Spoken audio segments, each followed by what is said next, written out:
Namo tassa bhagavato arahato samma sambuddhassa. Namo tassa bhagavato arahato samma sambuddhassa.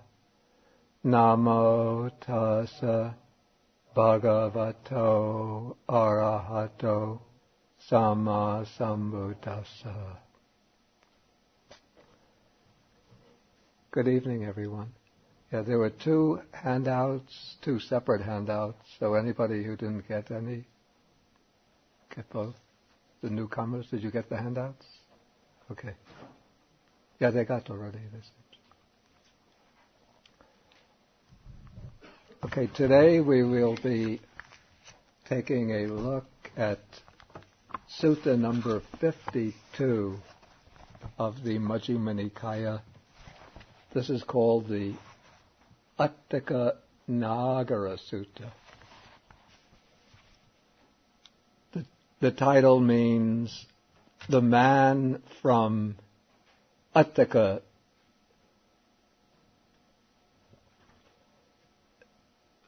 It actually means the man from Āṭṭhakanāgara.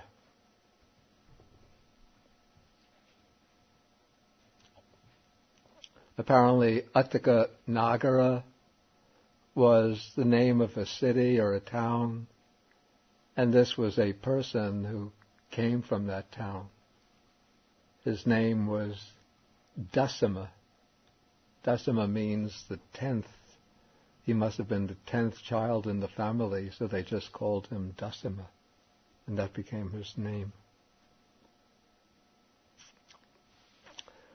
The very beginning of the sutta is interesting, and there's a little subtext to this. Sutta begins, "Thus have I heard, on one occasion the venerable Ānanda was living at Beluvagamaka near Vaisali." Anything peculiar about this beginning?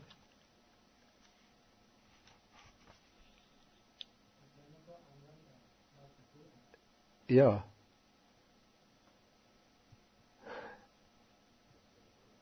Excuse me?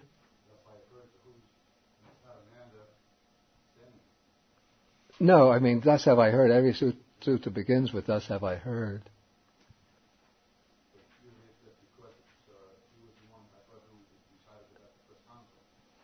Yeah, but even suttas in which Ānanda appears and the Buddha appears, they always begin, thus have I heard. But I think Venerable Shinsheng mentioned that there's no mention of the Buddha. And why is there no mention of the Buddha here? There's some implication.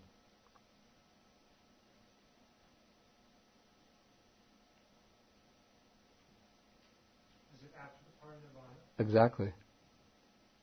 That's sort of what's suggested. Of course, we don't know for sure, but generally suttas that begin mentioning the name of... You see, even when a sutta is spoken by another monk and the Buddha doesn't appear at all in the sutta, but when the Buddha is alive, the sutta will begin, "Thus have I heard, on one occasion the Blessed One was dwelling at such and such a place. Then Venerable Sariputta addressed the monks thus," and it's just Venerable Sariputta speaking.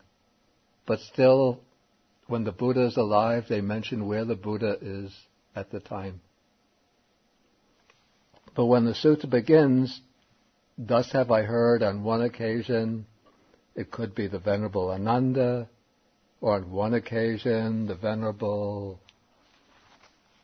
could mention some other monk. You'll never see a sutta that begins, "Thus have I heard on one occasion the Venerable Sariputta was living at such and such a place." Why is that?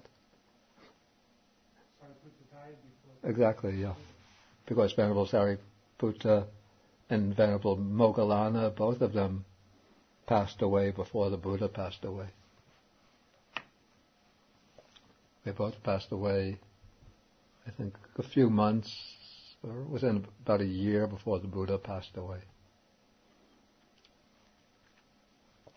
Okay, so when the sutta begins, the Venerable Ānanda is living at a village. It's called Āṭṭhakanāgara.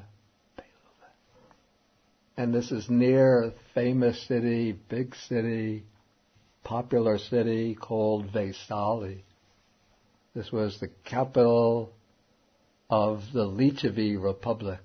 The Lichavis were the people who lived in this republic. It was a republican state, not a king, not a monarchy. And they were a Kshatriya clan, that is a warrior clan. And Vesali was a very prosperous city, very highly developed in all of the arts, all the different types of crafts.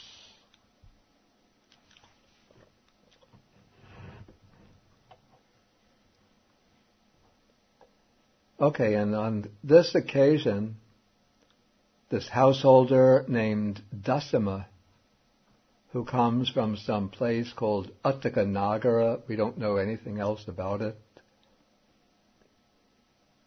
had arrived at Pataliputta for some business or other.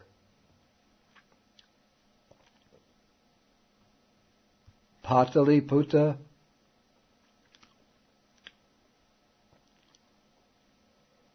is now called, it still exists in India, by the name of Patna.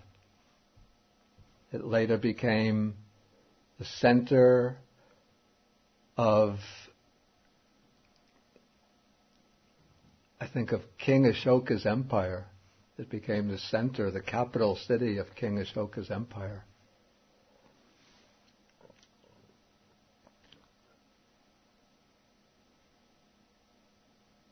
Okay, so when this householder arrived in Pataliputta,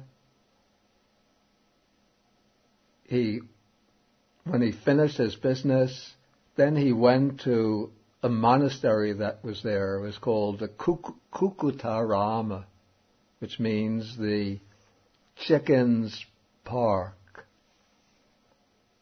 And he met a certain monk, and after some conversation with him, he asked where the Venerable Ānanda was now living.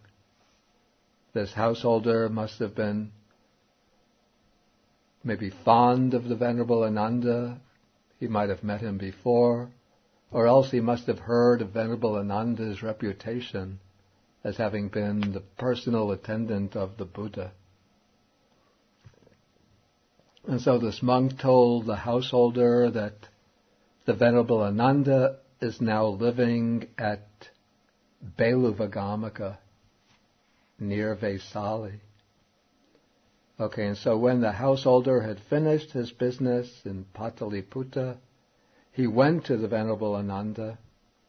Then after paying respects to him, he sat down and he asked him a question. And very often, when householders visit eminent monks, they ask them questions that are concerned with how to live a virtuous, wholesome life in the world. What can we do to get merits? How can we acquire wholesome karma? How can we treat our wife and children properly? Who are the right fields of merit so that we can acquire meritorious karma that will help us gain a favorable rebirth? But this householder asks Venerable Ānanda quite a profound question, which leads right into the very depths, the very heart of the Dhamma. So he asked Venerable Ānanda whether there is any one thing, ekadhammo, one Dhamma that has been proclaimed by the Buddha,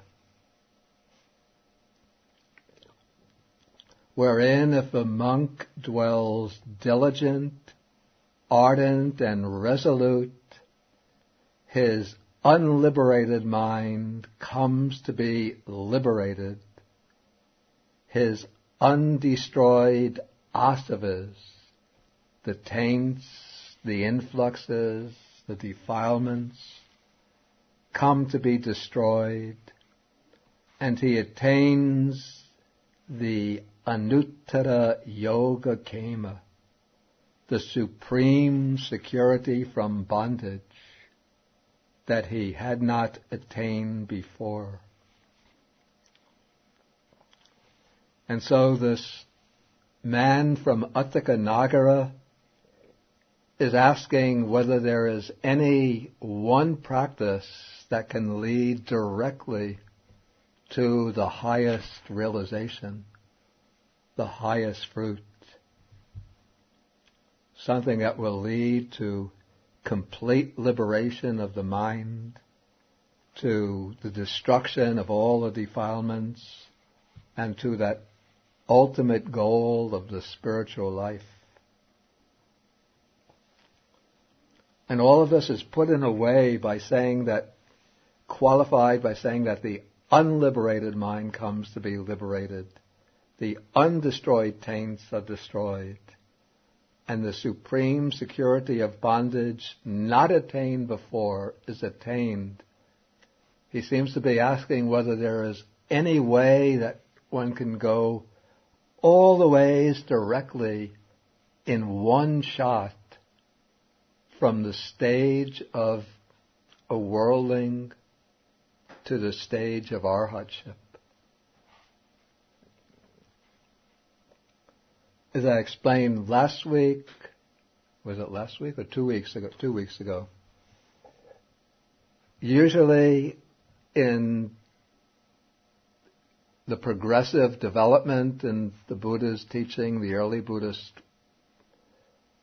way of development, one goes through these successive stages, the 4 stages: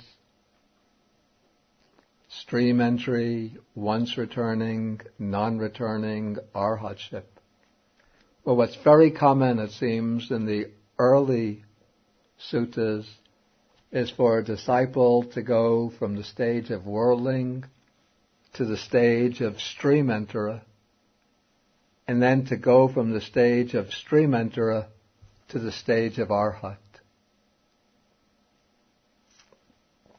But to go from the stage of worldling to the stage of arhat, all in one shot, is something very rare.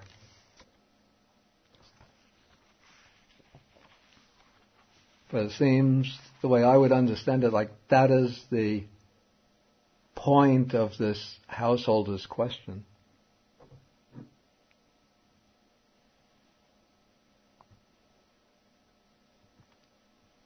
Of course, by following the same method, one can go through the sequential stages, one after another after another.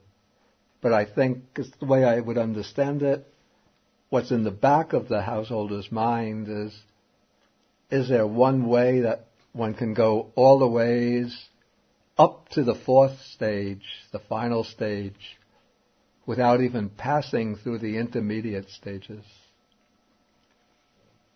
Okay, and so Venerable Ānanda says that there is one thing. Okay, and so what is this one thing? And now Venerable Ānanda explains by way of the jhanas. And so he starts with the formula, standard formula for the first jhana. Secluded from sensual pleasures, secluded from unwholesome states, that is, removing oneself from the 5 hindrances of sensual desire, ill will, dullness and drowsiness, restlessness and remorse and doubt, the monk enters and dwells in the first jhana, the first meditative absorption, which is accompanied by vitakka and vichara, applied thought and sustained thought. Also, I now translate by thought and examination. Though vitakka here is not really thinking the way we ordinarily understand it, but it's application of mind. And vichara is examination, keeping track of the object. And then with this rapture and pleasure, rapture and bliss that arise through seclusion or separation from the five hindrances.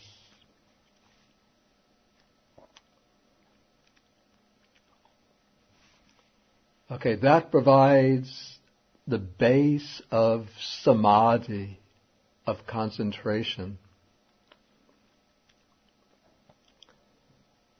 And now, in order to develop insight,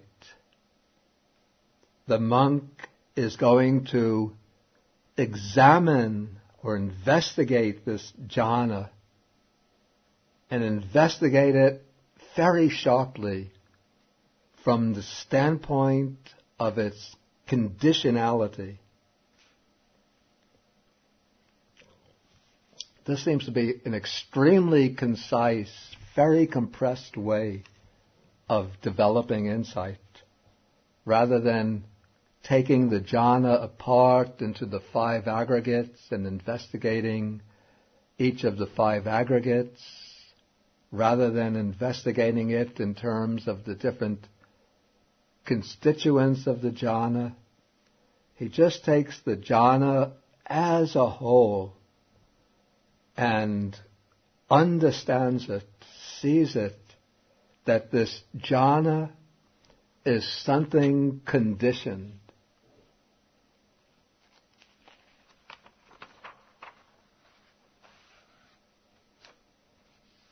It's something conditioned and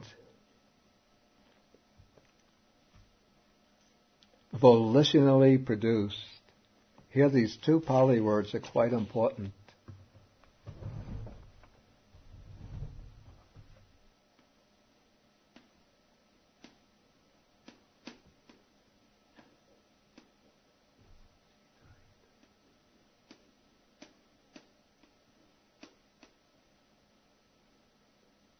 Yeah, even the translation, not quite adequate.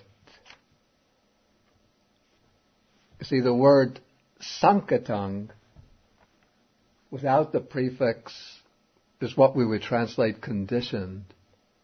But when they put the prefix abhisankatang in front of it, and join it with abhisanchetayitang, it has more the sense of something that is produced, mentally produced. So we say it's, the first jhana is conditioned by mind and volitionally produced. Or maybe the first jhana is mentally concocted and volitionally produced. That's, I think, a good rendering. Mentally concocted and volitionally produced, or even mentally fabricated and volitionally produced. Because everything, all visible phenomena, all apparent phenomena are conditioned. The cup is conditioned. My eyeglasses are conditioned. This piece of chalk is conditioned. But the first jhana is conditioned in a different way and that's what's being signified by this abhisankatang. It's something extremely blissful, very rapturous. And so if one doesn't understand it correctly, then one will develop a liking for it, an attachment for it, and one will misinterpret it, take it to be some kind of permanent self, some kind of revelation of a permanent self. That was what was taking place within the Brahminic tradition, where the forest meditators were also attaining jhana-like states, but they were taking these jhanic experiences to be revelations of a supreme self, the Atman. But the Buddha examined these jhanas and found that they're just mentally created phenomena, things brought into being through the work of mind, produced through volitional effort. And then one understands that whatever is mentally constructed, mentally fabricated, and volitionally produced is impermanent and subject to cessation. It's anicchang nirodha dhammang.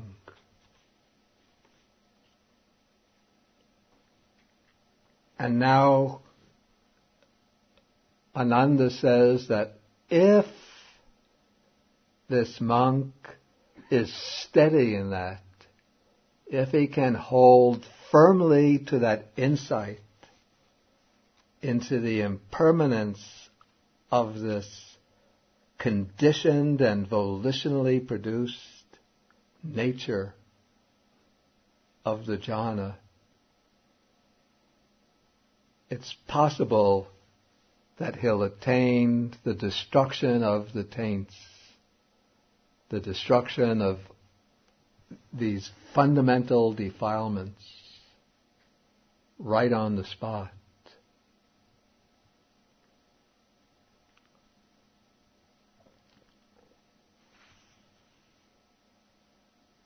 However, it's also possible that while he's engaged in this contemplation, a subtle liking for that experience will enter in, a subtle attachment to it, and delight in that experience of understanding, of penetration, and that liking for the experience, that subtle attachment to it, creates a kind of disturbance that obscures the clarity of insight and prevents insight from carrying through fully its penetrative function.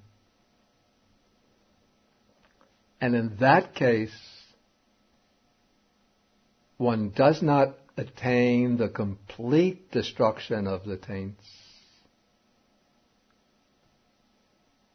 but still, because the insight is very deep, very strong, one destroys, one eradicates the 5 lower fetters, and one becomes a non-returner, an anagami, one who will no longer take rebirth anywhere in the sensuous realm of existence, but will take rebirth spontaneously in the form realm and attain final liberation, final nibbana there, without ever returning from that world.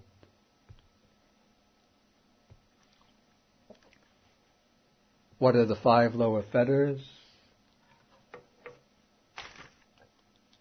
It was 2 weeks ago, a long time ago.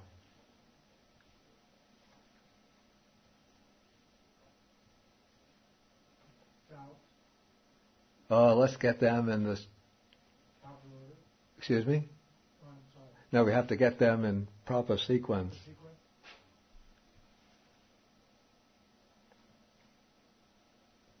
Though I often get the second and third mixed up myself. Excuse me? Okay, first identity view, that's the view of self in relation to the 5 aggregates.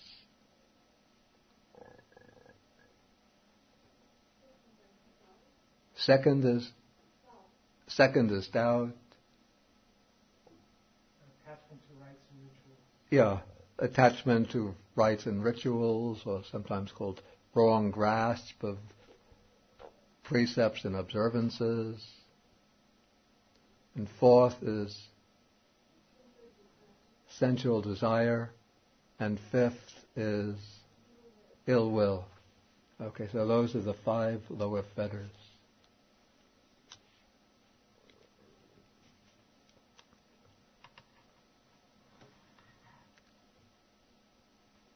Okay, so if one destroys only those 5 lower fetters, but one can't destroy the 5 higher fetters,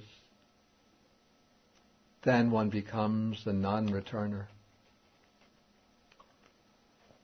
So then the Venerable Ānanda says, this is one thing proclaimed by the Blessed One, who knows and sees, accomplished and fully enlightened, wherein if a monk abides diligent, ardent and resolute, his unliberated mind comes to be liberated, and so on and so on. Actually, what's interesting, I just realized this. Even though Ānanda is saying this is one thing proclaimed by the Blessed One, but these instructions are not stated anywhere else in the suttas as coming from the Buddha himself. It's only stated here. In one other place in Anguttara Nikaya is coming from Venerable Ānanda. But of course the instructions are perfectly in accordance with that of the Buddha. But this seems to be an original explanation by Venerable Ānanda.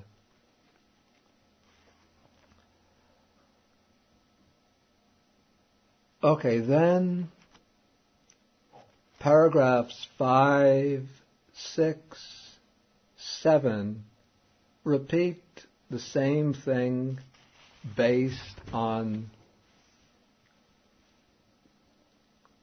the 2nd, 3rd, and 4th jhanas.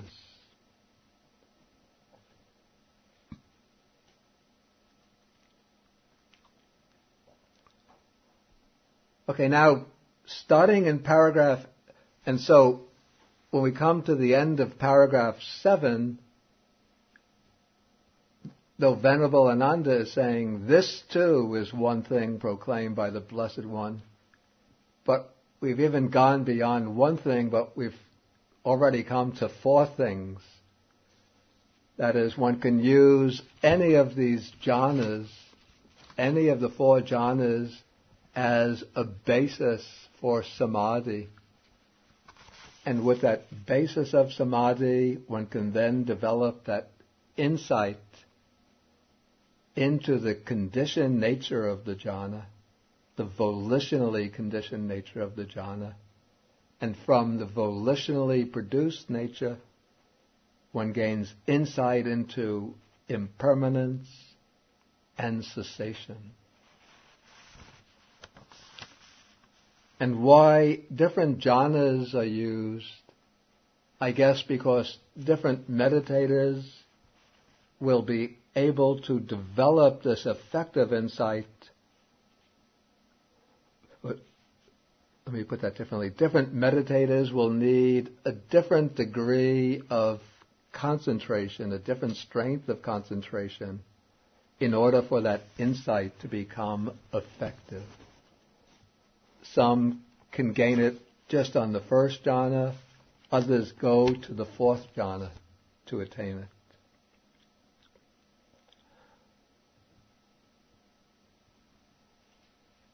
Okay, Ānanda doesn't stop with the fourth jhana, but now in paragraph 8 he's going to introduce still a different approach. Here he brings in, or starts to bring in, the 4 meditative practices which are called, in the commentaries they're called the 4 Brahma Viharas, the 4 divine abodes.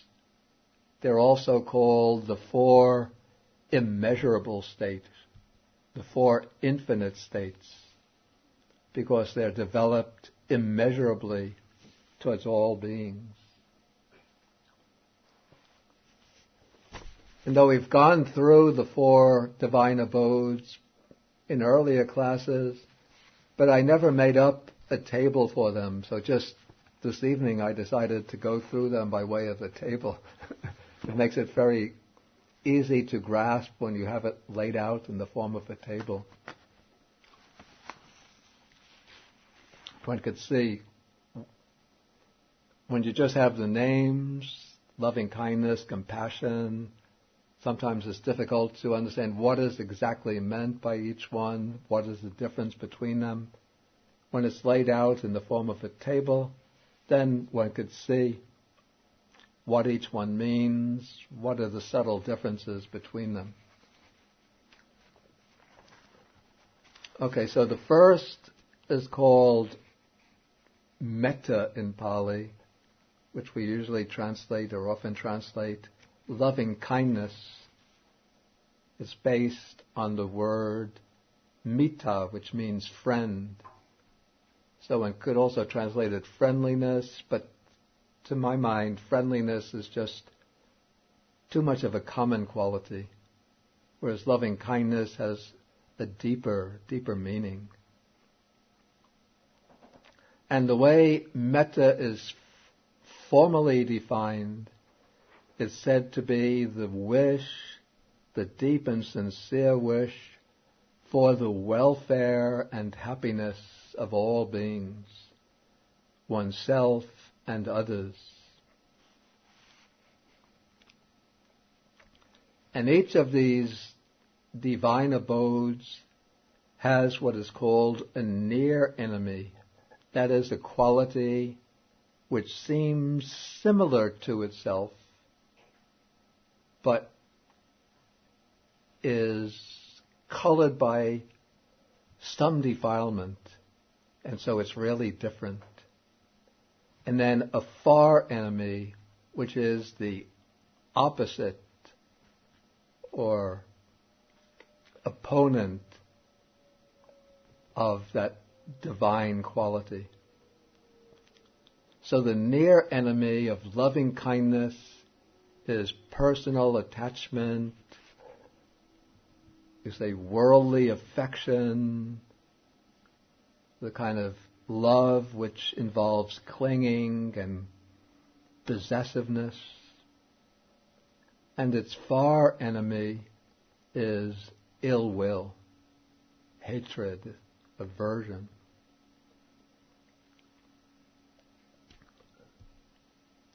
And loving kindness is really a foundation for the next 2 divine abodes, compassion and altruistic joy. Because in order to feel these 2 qualities, one has to sincerely wish for the welfare of others. So then when one is wishing for the welfare of others, and they are afflicted with suffering, then one sympathizes with them in their suffering. And that sympathy with the suffering of others, that is compassion, karuna. It's said in the commentaries that compassion is the quality that makes the heart of the good person tremble with the suffering of others. And compassion is said to promote the aspect of removing suffering, because compassion is what motivates one to take action to alleviate the suffering of others.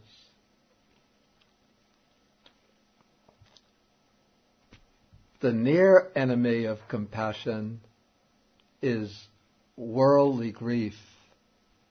That is, when one has attachment to somebody, this worldly affection, and then that person undergoes some misery, especially if that person dies, then one feels grief.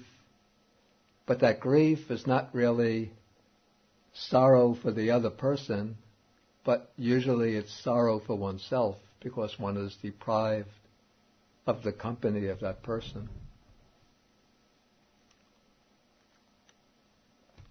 Of course, if one feels grief when others close to oneself suffer, one shouldn't blame oneself. It's only natural. But we just have to recognize this quality for what it is. And then the far enemy of compassion is cruelty.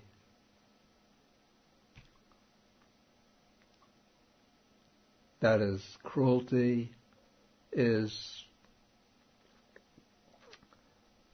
that state of mind by which one wants to inflict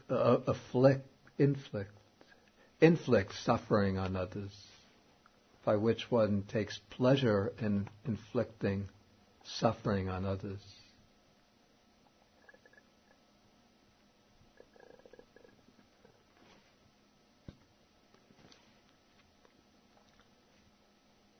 Okay, the third divine abode is I translated altruistic joy.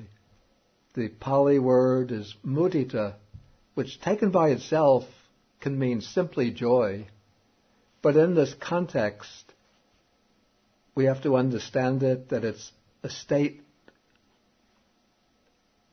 a mental state that involves relation to other beings. And so it's explained by the text as joy produced by the success and good fortune of others. And so when others undergo success, have good fortune, or have good qualities, instead of feeling envious of them and resenting their good fortune, then one rejoices in it. One feels happy that they succeed. That rejoicing in the good fortune of others, that's the meaning of mudita.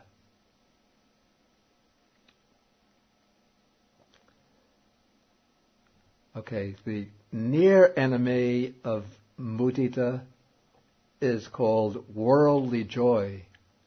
This is when people getting together, having a good time together, laughing, joking, singing together, and everybody thinks that they're all sharing their affection and love for each other because they're just enjoying together.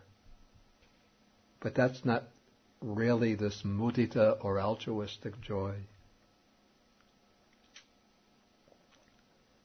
And then the far enemy of mudita is aversion. That is, feeling discontent when others succeed and meet with good fortune.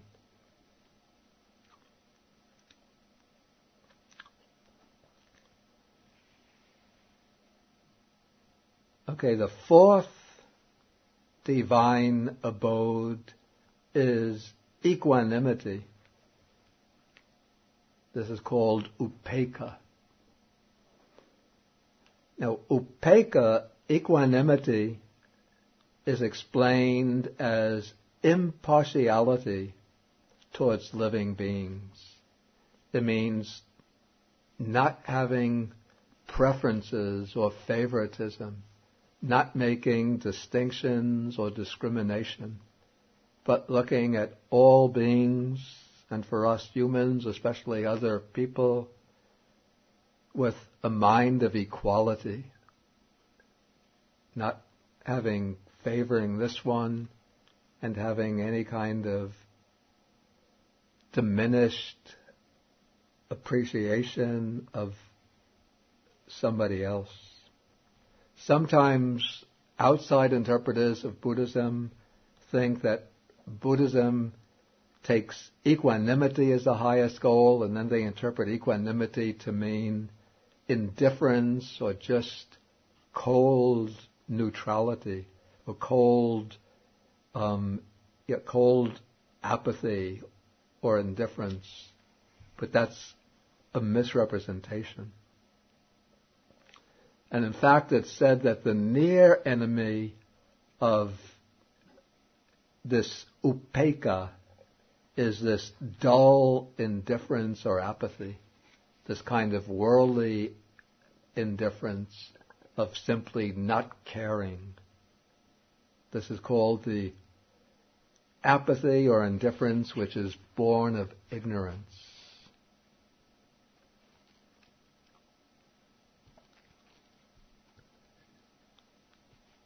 And the far enemy of equanimity is attachment and resentment, having special favoritism, having partiality, favoring some, and resenting others.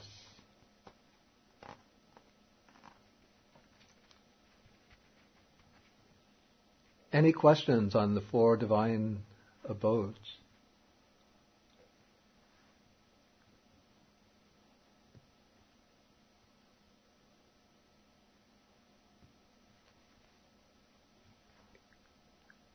No questions? Okay, then we can go back to the sutta itself. In paragraph 8, here Ānanda is using this standard passage which actually comes from the word of the Buddha himself, that the monk, how he develops this loving kindness. First, he radiates it.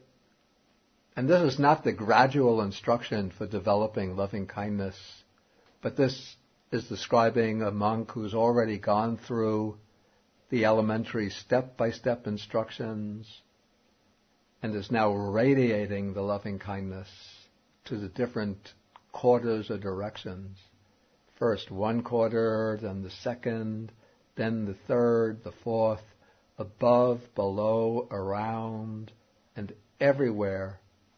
All as to himself, he pervades the whole world with a mind of loving kindness, abundant, exalted, immeasurable, without hostility and without ill will. And now when this loving kindness is developed as a meditation in this way, it can lead to a samadhi, a level of samadhi which corresponds to the jhanas. In the early suttas,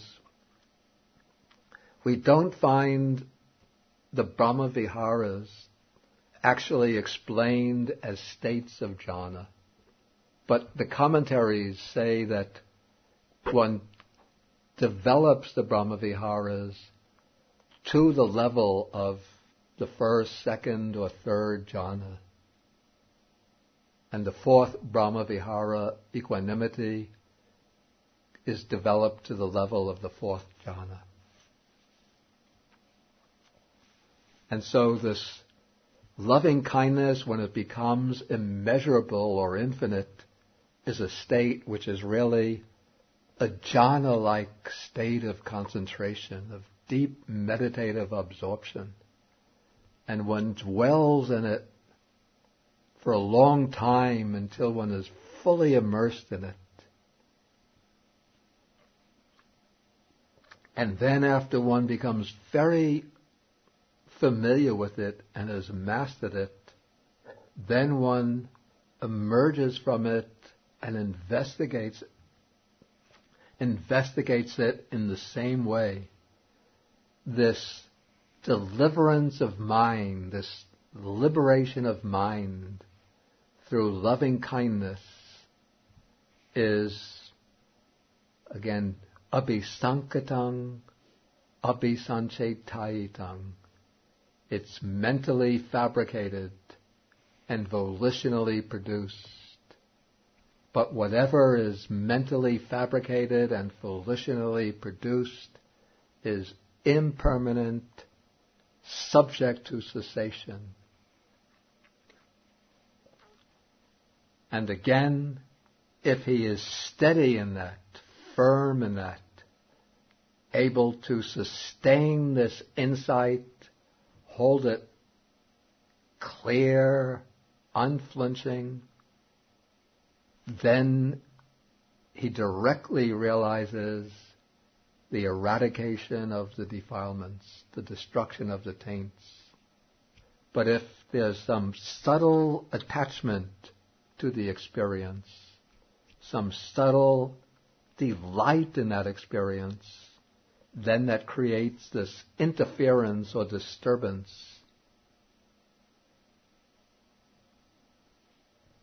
that dilutes or weakens the insight. And so instead of reaching the final goal, the monk winds up a non-returner.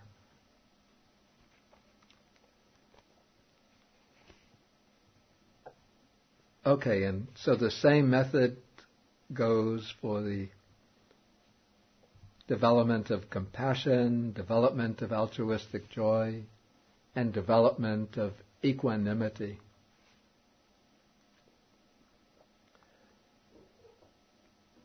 Okay, now we've gotten through 8 methods. Now, with paragraph 12, Venerable Ānanda introduces still another methodology. Now he's going to introduce, I got 2 of the 4 divine abode sheets, but not the formless. I thought, okay, maybe I could see if I could reproduce it without even looking at it, but I won't test. Okay, thank you.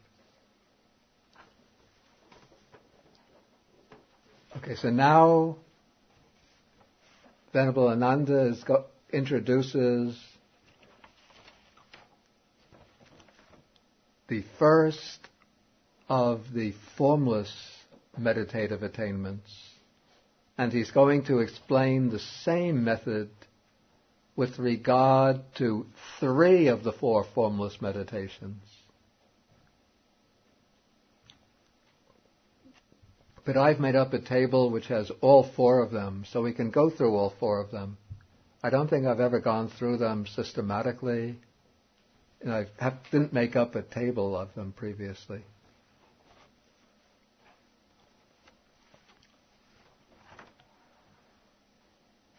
Okay, so we can go through them one by one. The first of these is called the base of the infinity of space. Okay, now how is this attained? To attain it, one first has to master the 4th jhana, using as an object a kasina. A kasina is a disc. It begins as a disc, which then becomes a mentally visualized circle.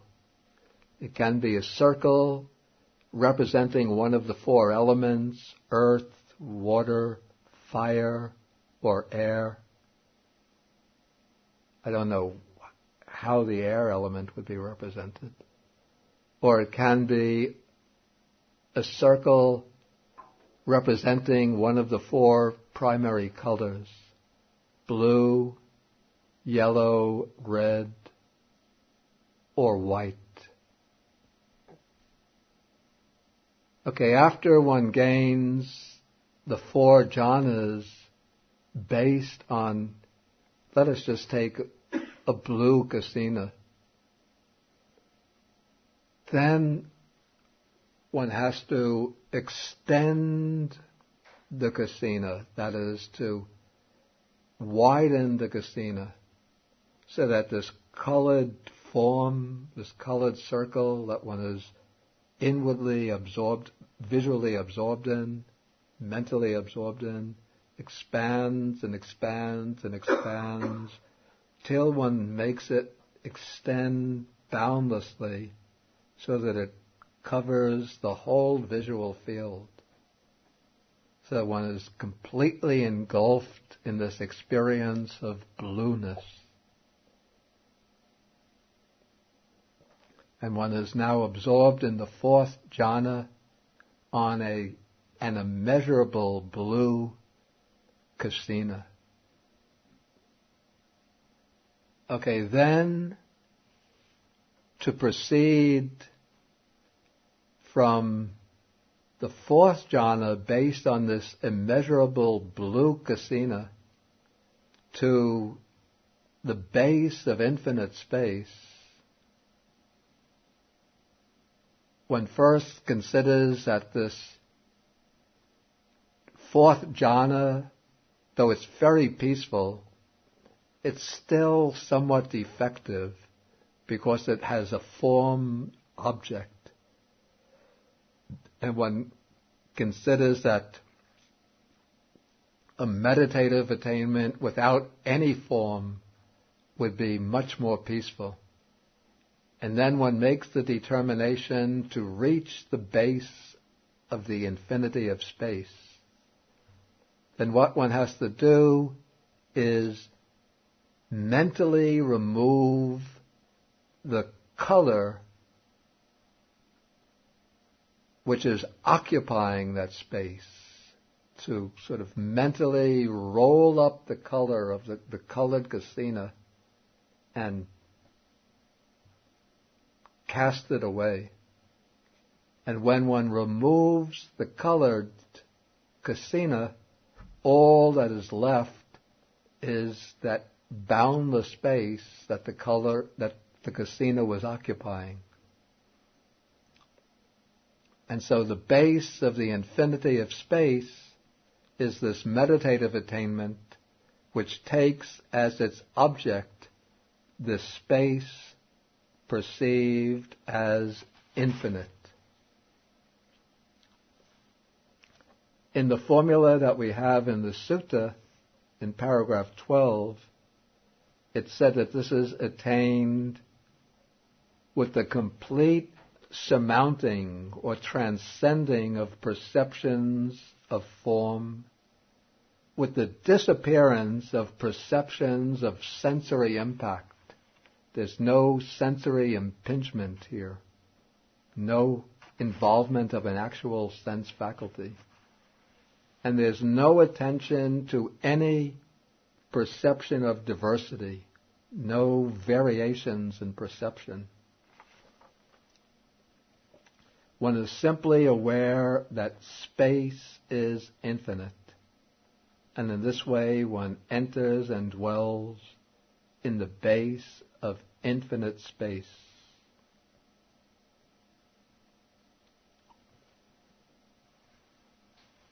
Okay, then the base of the infinity of consciousness is the next one.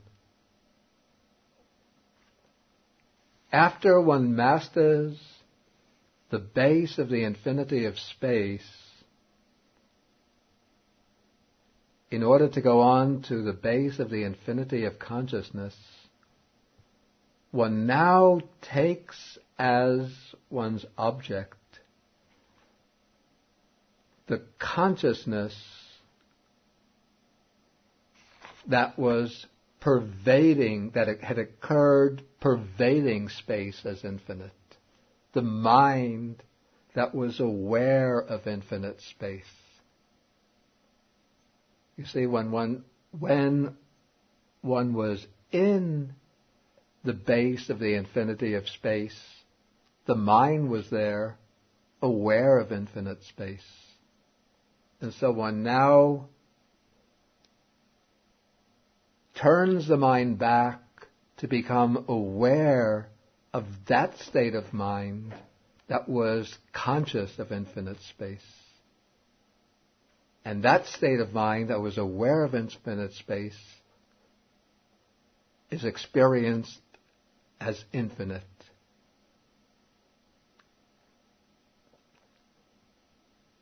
And so one now transcends the base of the infinity of space and enters the base of the infinity of consciousness.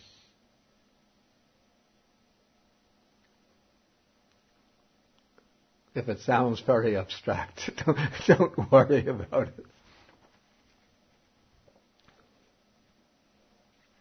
Okay, the third formless attainment is called the base of nothingness. And this gets really abstract. In Pali, this is the Akincanyayatana. And as expressed in the sutta, this is the awareness, Nati Kinchi, there is nothing. In the commentaries, Visuddhimagga explains that the object here is the voidness or non-existence of the consciousness belonging to the base of infinite space. That is, one now becomes aware that at this time, at this moment, that consciousness of the base of infinite space is no longer occurring. It's not occurring. And one focuses upon that non-existence or non-occurrence of the consciousness of the base of infinite space.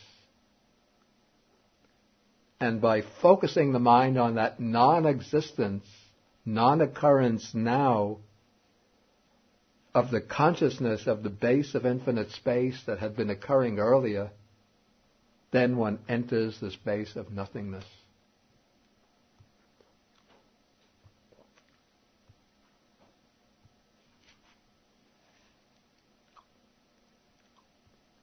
And then the fourth formless attainment is the base of neither perception nor non-perception.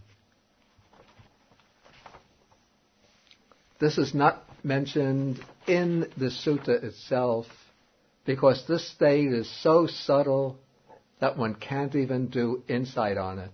I just include this here to be complete. And even the suttas themselves don't give a direct statement of how this is attained. All it says is that one overcomes the base of nothingness and enters the base of neither perception nor non-perception. But the Visuddhimagga, the classical meditation manual, says that the object of this base is the base of nothingness, the third formless attainment, which one perceives as peaceful. And so one now takes the consciousness of the base of nothingness as one's object, and one perceives that consciousness as being very quiet and peaceful. And in this way, one enters this fourth formless attainment, which is so subtle, so refined, that one can't even say that it's mental factors, whether they exist or do not exist. Okay, now, all of these four formless states, they're not states of insight or wisdom. They're just states of samadhi, states of meditative concentration. But the first three can be used as foundations for developing wisdom. The fourth is too subtle to be used as a base for wisdom. Okay, so here Venerable Ānanda begins in paragraph 12. He explains that one enters the base of infinite space, then one contemplates this base of infinite space as mentally fabricated and volitionally produced. And then in the same way, whatever is conditioned and volitionally produced is impermanent, subject to cessation, and through that insight, one attains either destruction of defilements or the state of non-returning. Then one does the same with the base of infinite consciousness and with the base of nothingness in paragraph 14. Okay, then we come to paragraph 15, just to finish up. When Venerable Ānanda had finished speaking, then this householder from Dasama, from Aṭṭhakanāgara, was very happy, and he used a very beautiful simile to express his appreciation. He says that just as if a man seeking one entrance to a hidden treasure suddenly discovered 11 entrances to a hidden treasure, so while I was seeking one door to the deathless, suddenly I have come to hear of 11 doors to the deathless.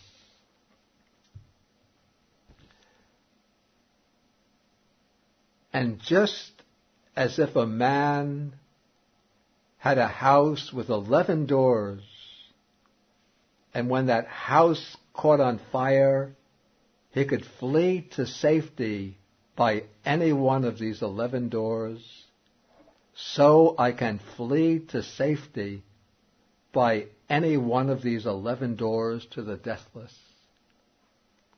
So we can see from this that even though this householder asked the question about how a monk might practice, but he was quite an earnest practitioner himself and wanted to use these methods for his own practice.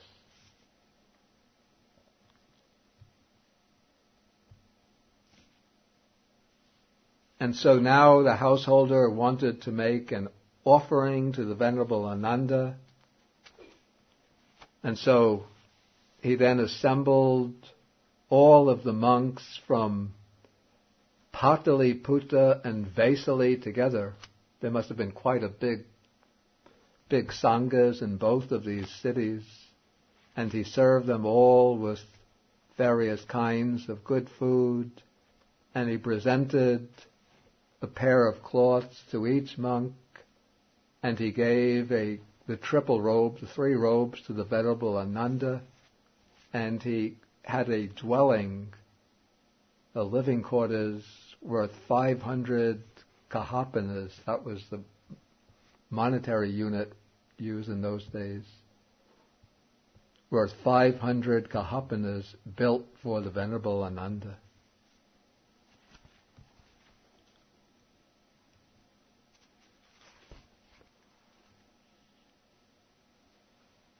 Okay, it's quite a good sutta.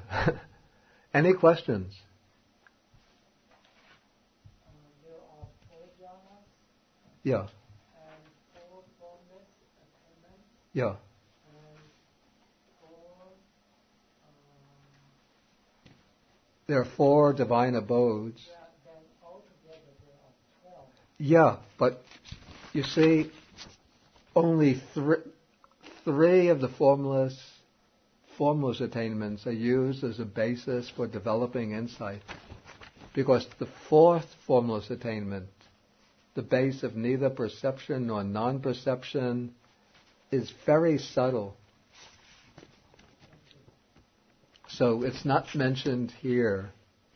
Paragraph 14, which is the last paragraph on developing the insight, is deals with the base of nothingness, then it's said that the base of neither perception nor non-perception is so subtle that ordinary disciples can't perceive the different factors within that state. It's that only a Buddha can perceive the factors in that state. Maybe Sariputta can, but for ordinary, even very gifted meditators, not possible.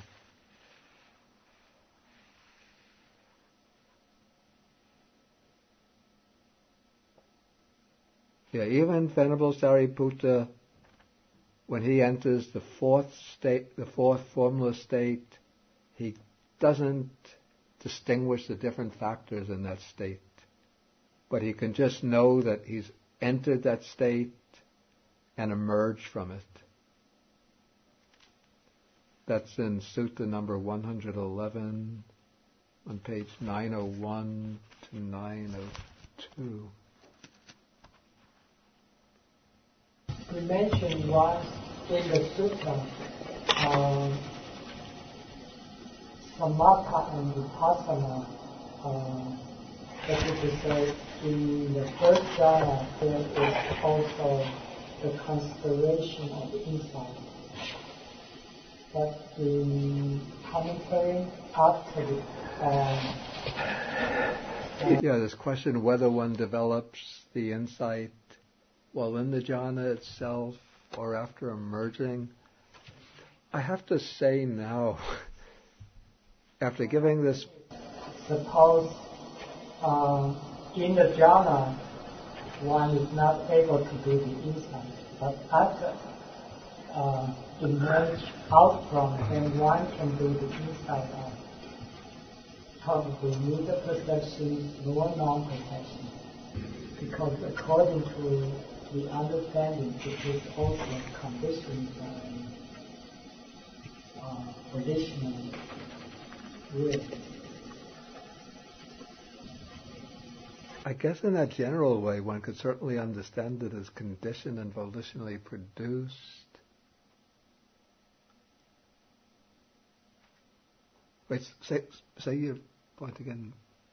That is to say, because the base of neither perception nor non-perception is very subtle. That is, it is in the jhana. But when one emerges out of the jhana, one can do the insight and reflection and understand that is also conditioned. Yeah. That is the way it's stated in the case of Venerable Sariputta in that sutta number 111. He just has that very general understanding of the base of neither perception nor non-perception. I guess, even though the sutta is very concise, what takes place in each of these attainments is that one does distinguish it by way of all of its factors and see how all of these factors are conditioned and volitionally produced. And in this way one understands how the whole jhana or divine abode or formless attainment is conditioned and volitionally produced.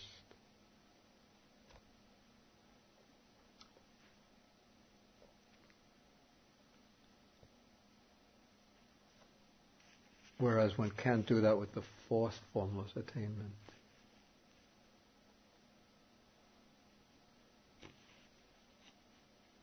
And that, I'm just thinking that it seems to me more now that one would have to do this kind of reflection or this examination after coming out from the state. Because I see with the divine abodes brought in here, if one's mind is, say, completely absorbed in generating loving kindness and compassion, I don't see how one could also be examining that as conditioned and volitionally produced at the same time. It seems like the mind would have to be working on two tracks simultaneously, and it's just too, it seems to me, too difficult to do.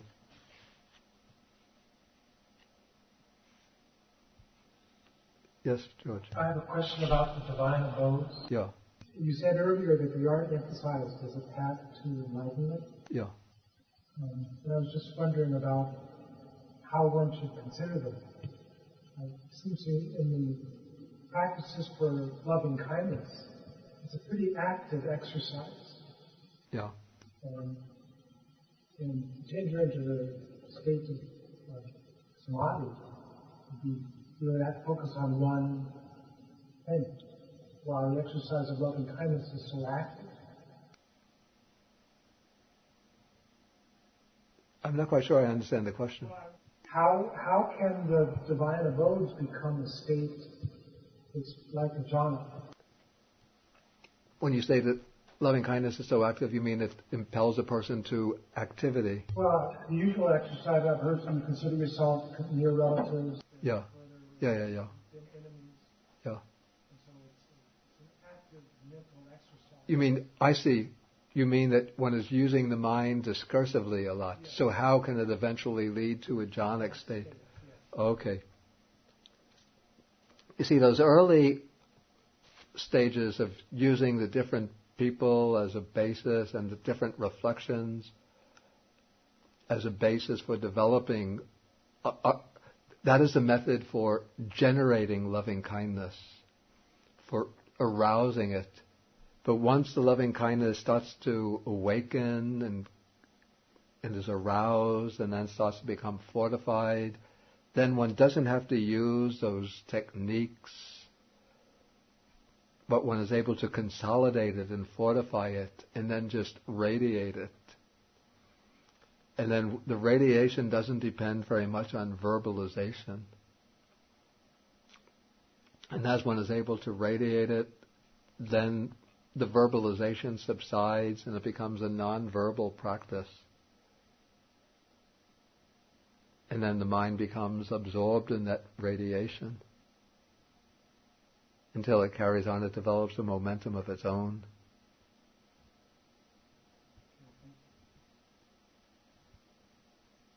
Okay, I think we'll have to stop now and end with the sharing of the merits. Oh, I have to mention for next week let us take Sutta number 140. This is the Dhatu Vibhanga Sutta. It's a very beautiful sutta.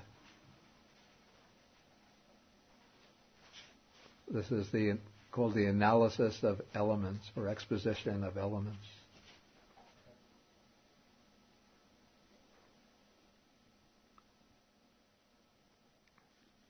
Okay, so let us share the merits. Akasata Chabhumata Devanaga Mahitika Punyantang Anumoditva Chirang Rakantu Sasanang Akasata Chabhumata Devanaga Mahitika Punyantang Anumoditva Chirang Rakantu Desanang Akasata Chabhumata Devanaga Mahitika Punyantang Anumoditva Chirang Rakantu Mang Parang Etavata Jamhe Sampadang Punya Sampadang Sabbe Deva